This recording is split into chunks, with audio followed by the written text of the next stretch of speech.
Good morning, guys. This is Daryl with Lee's Lawn Care and Services. How are you this morning? It is Friday. Oh, we had almost a whole week of rain this week. I worked on Monday, and I haven't been out working since. I dropped off some bills, some invoices, but I haven't been able to get any work done much this week. I got one yard done this week, and it was one of my biggest accounts. I call it the football field, and that was pretty much the only thing I was able to get done this week because it's been raining all week.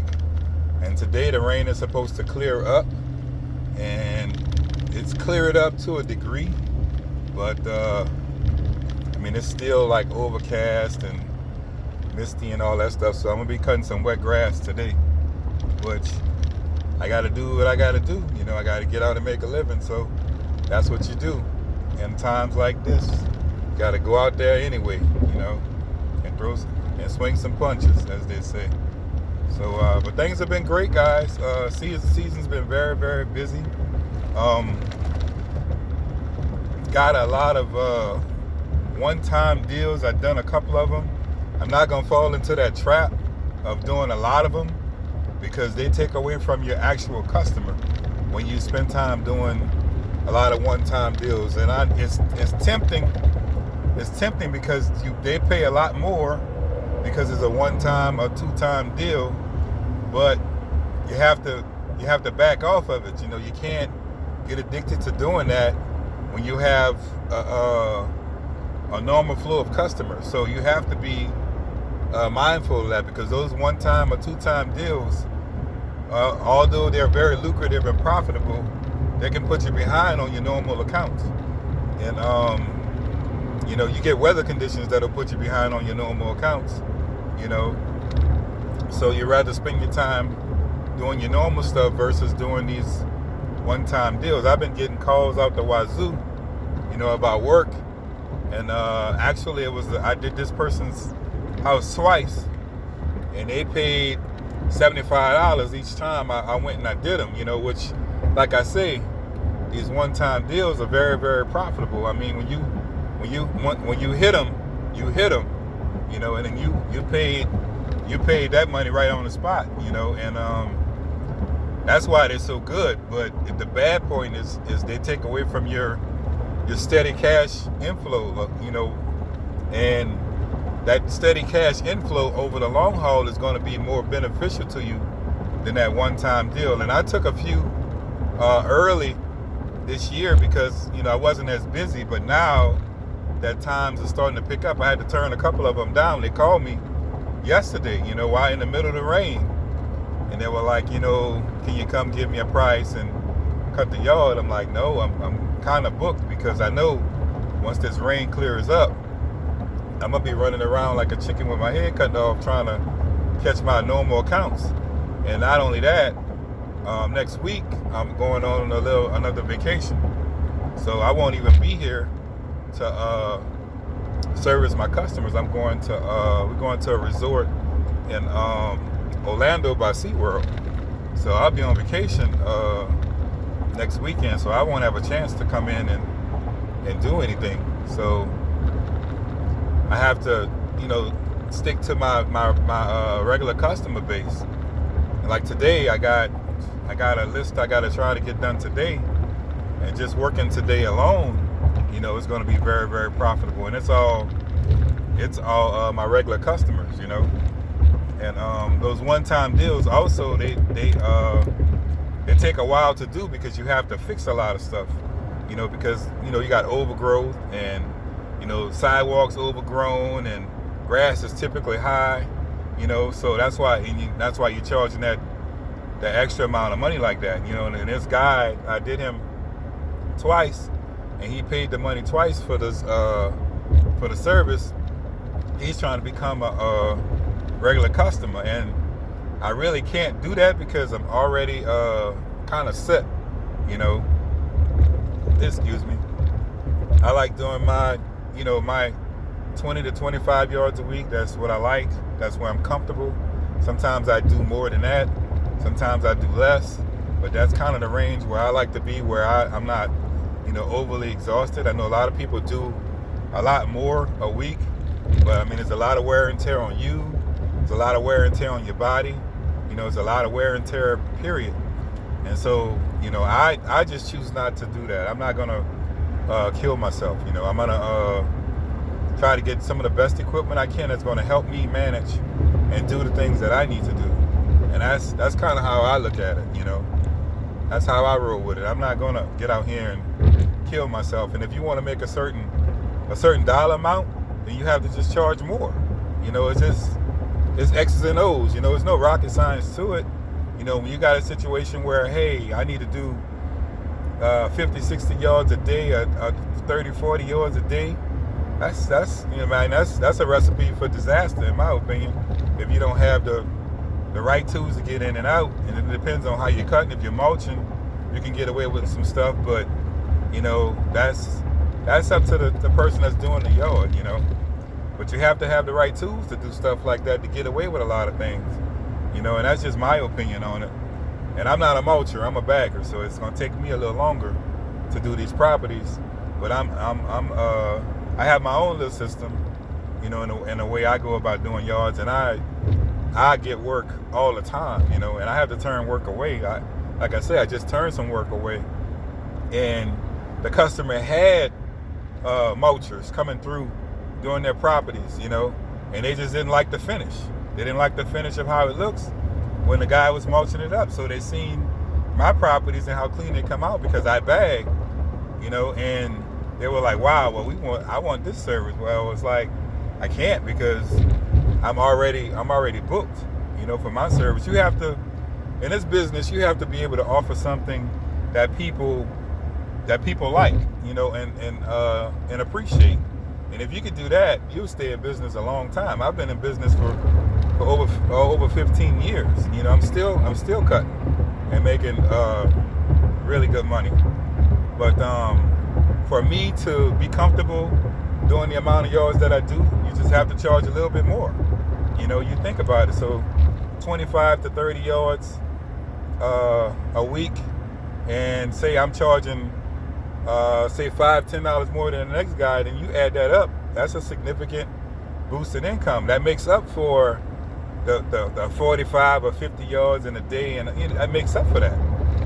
That it does. It makes up. It might not make up all of the difference for it, but it'll make up some of the difference to where you don't have to work as hard. And I enjoy what I do. And if I get to the point where I feel like I can't do this anymore like that, then I'll give it up. But I'm not going to put myself in a position where I overwhelm myself. And I found myself getting in that position quite a few times last season. I got overwhelmed. I was doing a lot of one-time yards, and those one-time yards, they accounted for like almost $10,000 of business. And I had to. And I look back, I lost on some of my accounts because I was supposed to make X amount of dollars, and I didn't get to that. There was one account I was supposed to make $1,200 for the season. Well, and I only made right close to $900 for that season last year. And guess what? That was my fault because I was trying to grab those one-time deals. Had I been consistent, I would have hit my number on that particular property. And that person called me and told me, say, hey, I think you cut me off too early last year. We should have kept on going, And I agreed with her. I said, you know what, you're right. Because when I looked at the numbers, I analyzed every account that I have. I'm gonna throw that out there. I analyze every account I have. I have an amount that I'm gonna make over a 36-week period, which is on average for a season for me, between 36 and 42 weeks that I have per customer per season, okay? And if you add that number up, multiply it by how much you charge for the property to cut it, to maintain it over the course of a year, that'll give you a dollar amount that'll have you an estimation for the season as to what you should collect off that particular customer. Okay, so then when you have that blueprint, then you have an idea and an outlook of how much you're going to make for the season. That's how I come up with my estimates. And then you also have a purchasing estimate. You look at your old purchasing numbers where you bought supplies and stuff and see how much you spent. And then you go back and see what you spent it on. And then you ask yourself that question, are you going to spend about the same amount for the following season? That question or that answer will be yes, you're going to spend about the same every season, maybe more, maybe less, depending on the situation. My season, this season, I'm already buying 2 new zero-turn mowers, which is going to come up to about $7,000. So I know that right off the bat, I'm $7,000 back, and I need to make up the difference. Okay, my business is close to a $50,000 business a year. Okay, but that's not counting when you minus your expenses. Okay, so you have to be able to manage it to where you make a profit. Okay, now you always want to put money back into your business. You want to buy stuff to keep stuff in your business. You don't want to have too much extra equipment. That could be a hindrance to you because you may never use that equipment immediately. It may take a while before you get a chance to use that stuff, and it'll sit up and stuff will probably start going bad on it. So you don't want to keep too much extra stuff around. You want to have a backup mower, and backup weed eaters and stuff like that, but you want to run that stuff too periodically. You don't want to let it sit up too long. Like my weed eaters, I'll run my main weed eater, and then one week I'll take my backup weed eater and I'll just run it for a week just to keep it, active and going. My backup blowers, I got it on the side. I'll take it out and run it for a week just to make sure, that things are running good with it. But you don't want a ton of extra stuff, because you got to think about storage. You got to think about maintenance on that stuff as well, because even though it's sitting up, it still needs to be, it's designed to be run. So you have to run that stuff. It can't sit up. The more it sits up, the more stuff starts to go bad on it, and then when you really need it, it could quit on you. It could have some issues. So you have to run that stuff. You have to rotate your equipment, just plain and simple. Rotate your equipment. Have backup equipment, but rotate it. Don't sit it up for long periods, and then you get in a bind and you pull it out and you try to figure out why this damn thing's not cranking. And that's not the answer you're gonna want when you're out in the middle of the field doing work and you can't get the machine started. That's not what you want to do. So yeah, guys, just think about that. When you're running your business and doing the things that you need to do to be successful. And like I say, you look at your extras too. Like I spent money on tires. Okay, you don't buy tires every year. I don't buy tires every year. I buy tires every couple of years. But I do spend money on tire repair because you're gonna pick up nails. You're gonna pick up all kind of foreign objects that's gonna get in them tires. You're gonna have to get fixed. I had 4 tires already fixed this year. And I had 1 tire replaced already this year. So it happens. You have to have a budget or account for some of that stuff. Not all of it, but some of it you need to account for. I'm buying equipment. Like I said, it's gonna cost me about $7,000 for these 2 pieces of equipment. I've already got one coming, and the second one I'm gonna get toward the end of the season, or I might just wait till the beginning of next season and just buy it then. And so that way I know both machines will be fresh and it'll be ready to go. And I'm gonna rotate them. I'm not gonna let one sit up for a long period of time and not run them. I'm gonna rotate them out and I'm gonna use them, and that's how I'm gonna do that. And it's gonna save me a lot of time. But yeah, guys, so that's how you figure out your budgets for your seasons, and then you have an idea of what you're going to make, provided you get to the end of that season. Last year was a very good year. We did a lot of work last year. We did really well last year. But that was last year. This year is just starting, so we need to be in the same go mode for this season that we were in last year, and so we can continue to build upon that. And that's what you want to do. So guys, that's my time for today. I wanted to talk to you a little bit. Hadn't talked to you in a while. Just wanted to touch base with you. Remember, guys, God is good all the time, every time. You guys have a great day, And I'll see you on the next one. Peace.